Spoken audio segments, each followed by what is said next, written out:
ஒரத்தநாடு சட்டமன்ற உறுப்பினரும் முன்னாள் முதல்வர் ஓ பன்னீர்செல்வத்தின் ஆதரவாளருமான வைத்திலிங்கம் தனது எம்எல்ஏ பதவியை ராஜினாமா செய்துவிட்டு திராவிட முன்னேற்றக் கழகத்தில் இணைந்திருக்கிறார். அதிமுகவின் முன்னாள் அமைச்சரும் கடந்த சட்டமன்ற தேர்தலில் ஒரத்தநாடு சட்டமன்ற தொகுதியில் போட்டியிட்டு எம்எல்ஏவாக பொறுப்பு வகித்து வந்தவருமான வைத்திலிங்கம் இன்று தனது பதவியை ராஜினாமா செய்தார். அதிமுக பிரிவினையில் இருந்தபோது முன்னாள் முதல்வர் ஓ பன்னீர்செல்வத்தின் ஆதரவாளராக தன்னை நிலைநிறுத்திக் கொண்ட இவர் திடீரென திமுகவில் இணைந்தார்.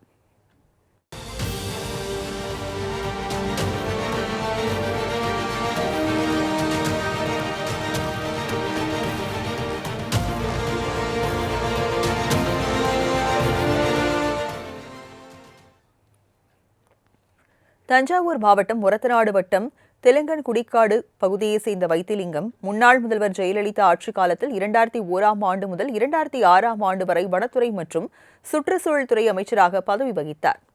பின்னர் 2011ஆம் ஆண்டு முதல் 2016ஆம் ஆண்டு வரை நகர்ப்புற வளர்ச்சித்துறை அமைச்சராக பதவி வகித்தவர் 2016ஆம் ஆண்டு நடந்த சட்டமன்ற தேர்தலில் தோல்வியடைந்தார். ஆனால் அப்போது அவர் ராஜ்யசபா உறுப்பினராக நியமனம் செய்யப்பட்டார்.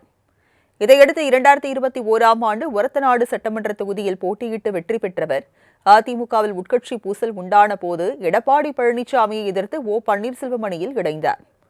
இதன் காரணமாக 2022ஆம் ஆண்டு வைத்திலிங்கம் அதிமுகவில் இருந்து நீக்கப்பட்டார்.